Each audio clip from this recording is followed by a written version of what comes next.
Morning, everybody. Sorry about that. A few minutes behind. Some meetings ran a little longer, so I apologize for that. Thanks for waiting around. Obviously disappointing with the outcome of the game last week. Loved how our players came in yesterday and had a great practice.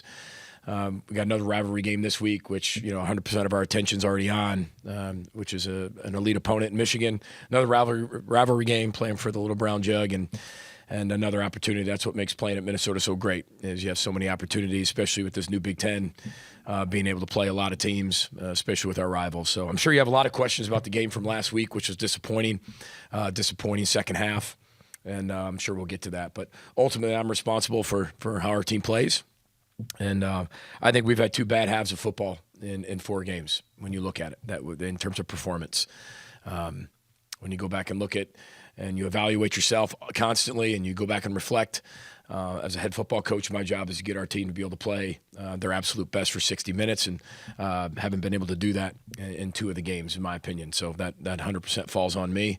And there's always reasons. There's no excuses, but there's reasons. And then you go back to practice and you work on those reasons to get those better. And I thought last night our players had great focus to be able to do that. So obviously disappointed that Floyd went to Iowa. Congratulations to them in taking it. And now we got to be able to respond. So with that, questions. PJ, how do you look at the defensive run game scheme and potential adjustments there? Yeah, I thought it was a tale of 2 halves. I thought we did a really good job in the first half. Again, you're not going to stop Caden Johnson. You're not going to stop him, right? I think, when somebody is that good and their O-line is so good, I don't think you're just going to stop them. I think you can slow them down. And I think in the first half we were able to do that. But it was truly just a tackling issue. If you look at the second half, 3rd and 10, right? Touchdown. They run the football on a 3rd and 10. Like I said, 3rd and 10, not a bad play if you run the football, right, Andy? But they score a touchdown on that, and now it becomes 14-14. We got 3rd and 6. We got a PI. We can get off the field, but we have a PI. Next play, 40-yard touchdown run. We have 4 people right around it on a gap scheme, and we kind of all knock each other off the tackle. And instead of going in and shooting our gun, which means just go in there and shoot it. We kind of stop, hesitate, break down, and you can't do that against him. And we did it way better in the first half than we did in the second half. And so it became a tackling issue in the second half, and we missed one tackle, or we'd hesitate and not shoot our gun. We wouldn't shoot tackle, and we'd break down, and you do that against that back. And, you can coach that, but you got to go apply it. And we did it in the first half. We didn't do it in the second half. It wasn't like just nobody was there. We had people where they needed to be. We just didn't make the play. And sometimes that was a one-on-one tackle. And they put some schemes in place where it's a one-on-one tackle with the safety, or it's a one-on-one tackle with the corner. There's times that we swarm tackled, but again, we knocked each other off like bowling pins, and it just didn't look good. And we got to coach it a lot better. And that's what we did for 20 minutes last night, truly focusing on that piece. We didn't fit the crack replace very well. They got us on a few times with the crack replace, and we missed a tackle. But it was one of those where it kept happening in the second half, and that's the head coach's responsibility to make sure that stuff doesn't happen, and it did, and it was unfortunate. But those are if you want to call it the reasons, that's what was going on. And I know I told you that I'd have to be a look at film to explain to you exactly why it was happening, and that's what happened. You have to talk about coaching, scheme, personnel. There's 3 different buckets you look at when evaluating. So when you look at the second half, offense, defense, special teams, which one of those? All 3. I think everybody has to take responsibility and accountability for it. I think coaching, again, I didn't do a good enough job adapting to how the game was going. I wasn't a very good head coach in the second half. I thought our schemes, we have people. The thing is, when you go back and look at it, you have to be very honest and say, okay, was this the best play call for the right situation? There's some that you're saying yes. Sometimes you get away with it with no's. Sometimes it's not, and you don't get away with it. Sometimes it's a really, really good play call. But as it went forward, there's coaching stuff that we look at and say, okay, we probably could have put our players in a better position to be successful in this situation. And then there's a player piece that, we got to be able to make the plays when they present themselves. We got to be able to go through our right progressions and take the time that way. We got to be able to make the tackles, when they present themselves. We have to be able to, break a tackle here and there that we're capable of doing. Our eyes have to be in the right spot in pass pro. So I can go on and on. Everybody has to take accountability, but it starts with me. Always has, always will. But you're right, all three of those areas, but it was all three of the areas. And I think that's when you see that in the second half. The game was much closer than what the final score showed. I think everybody in the building saw that. But when you have three huge explosive plays like they did because of, missed tackles, we're in a tough position, And then next thing you know, you're down. And then now you got to – the whole point, our whole adjustments in the second half was 14-7. We got to get a stop on defense. And here comes, all things we've set up in the second half in the run game. Well, then we're tied. We basically go 3 and out, and then we go for it on 4th down and get it, and then, we basically don't get any yards in the first few plays of the next drive, and we punt, and now we're down 21-14. I mean, it flipped like that. So what the whole adjustment in the second half was going to be, we kind of had to flip that back to, okay, now we got to be able to throw the ball to get back in this thing, and unfortunately, we had one interception and a kind of a critical error, and that's what happens. And that's how they get you.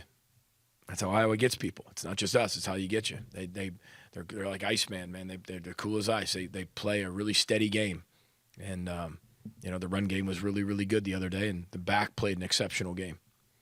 Your offense in the third quarter struggled there. Sure was did. there one particular thing that you felt was deficient? We didn't run the ball with very much effectiveness. We didn't throw the ball with very much effectiveness. And probably could have called better plays. And I could have been a better head coach.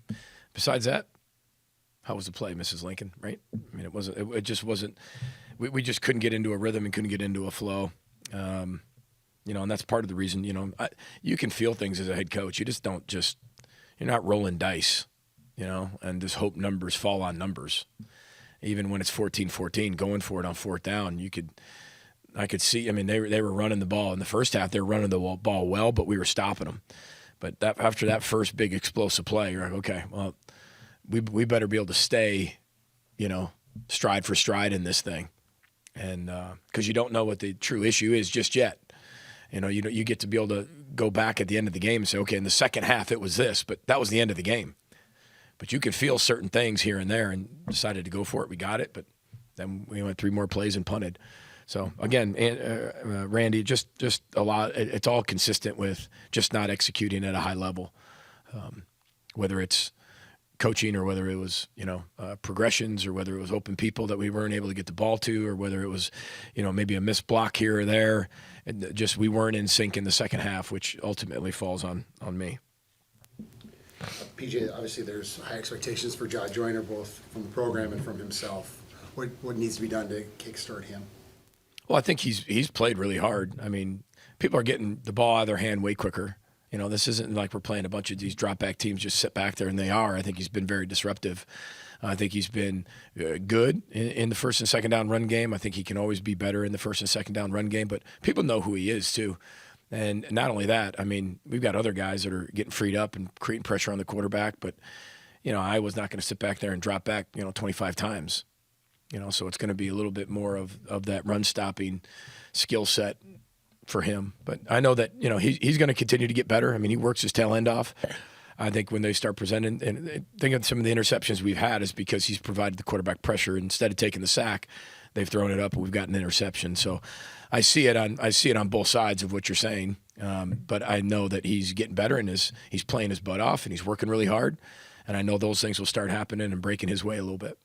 Michigan won in an eerily similar way, barely passing the ball and really relying on 2 running backs similar to Patterson and Johnson. They had Edwards and Mullings who kind of torched that USC defense. How do you prepare for that and it becoming a hostile environment this time? Yeah, well, I think, I think we played in some hostile environments before. I tell you what, our fans at Huntington Bank Stadium and our student body was unbelievable the other night. It was rocking. That was as loud as I've heard it in a long time. And that was tremendous. So the environment they create, we create a lot of that. You can't hear in practice anyway. You guys have been there before. I mean, our guys can't hear. And, the big house is not called the little house. It's called the big house for a reason. But we can't let the circumstance dictate our behavior. And, you got to be able to play anywhere in the Big Ten. And you've been preparing for that all offseason. In terms of their offense, I mean, they're going to run the football. They did that with Jim Harbaugh. They're doing that with Sharon. And they're doing it in a lot of unique ways, especially with the quarterback change. They're big, they're strong. I mean, we've got to be able to stop the run. And we know that. Now they're going to have things off of that with the play action pass and when you are doing that. And but again, if it was a big schematic issue, I would sit here and be like, okay, I'm really worried. There are people nowhere to be found. We have people everywhere where they need to be. We just got to be able to go make the play. Part of the reason last week was just we wouldn't fire our gun and shoot tackle, which the first few games we've been pretty good at. And for whatever reason, we weren't doing that very well in the second half. But that'll be a big emphasis, is to be able to slow that run game down. Again, I don't know if you stop Michigan's run game, but you can slow it down by a lot of different things. And that's what we're working on right now. But we got a lot of respect for them and what they do and how they do it. And they do it at will. You know, that's the one thing that Michigan's Michigan. I mean, they do it at will. They run the football at will. That's what they do. And, they use their personnel very well. PJ, is there anything that you want to share as to how your players came out physically from the game Saturday? I know they're really disappointed, Dave, if that's what you're asking. Some bumps and bruises, but we came out pretty healthy. We went into the game missing some of our key guys in the secondary and some other guys that we could have used in that game. But it gives guys valuable experience to go in there, and a lot of young players that have the ability, and they're playing at a high level. A guy like Saquon Bryant's playing at a really high level as a redshirt freshman, probably playing before he should play, but he's playing at a really high level. And every game he's learning something new and different that he could do a little bit better. So we got some guys back that hadn't played all year, so getting acclimated to playing in games again. But you got to go out there and perform from the start. But besides disappointment after the game, I thought they were pretty good health-wise. But they were disappointed. The good thing is, I think I said this the other day, there's disappointment and discouragement.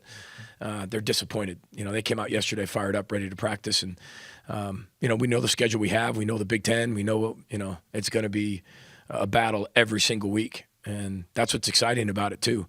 But, again, we've unfortunately played two inconsistent, if you want to call it, bad halves of football in 4 games, and it's cost us 2 games. And we got to be able to fix that, and that falls on my shoulders. And we got to make sure that we can play the way that we start a game, the same way in the middle, start fast, accelerate in the middle, and finish strong.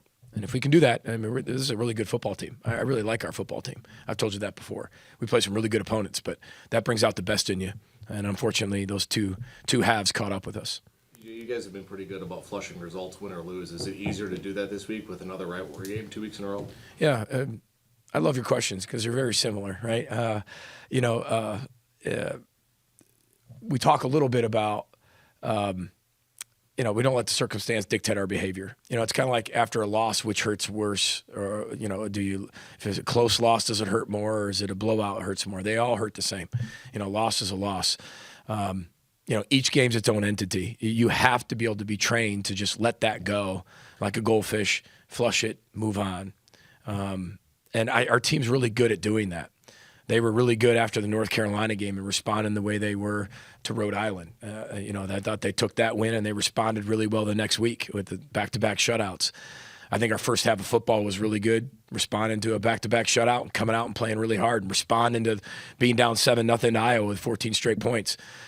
So I don't worry about that with this football team, but you're constantly training it and you're constantly looking for it. It's a great question because I think everybody in the country, 67 teams win, 67 teams lose. And you're always looking to how to tie that to the past week, or was it a letdown? Was it, something like that? But we do a really good job of not letting the circumstance dictate our behavior. We preach that to them. We teach that to them. We kind of, tattoo that on their brains. And they're really good with that. They're disappointed. And it's not like we lost, let's move on. They're very disappointed. I mean, that game means a lot to a lot of people, our fans, our state, our alumni, our players, our university, our student body, our staff, everybody, right? And it's hard to go through that loss, but they've been really good at flushing it and moving on to the next one, just like they were yesterday. And you can always get a vibe of that when you come out on Sunday. And I think that's what's so great about Sunday night practice for us is I get a vibe of where we're at. And then I can adjust that as we go through the week. And I think you're constantly listening to your team based on watching your team, how they respond, how they react. What's the training room like, right? What's the team meeting like? What are the position meetings like on Sunday? What are their body languages like? How do they practice on Sunday? And you get a good vibe for the coming week, and then you can adapt accordingly. Made a personnel change on the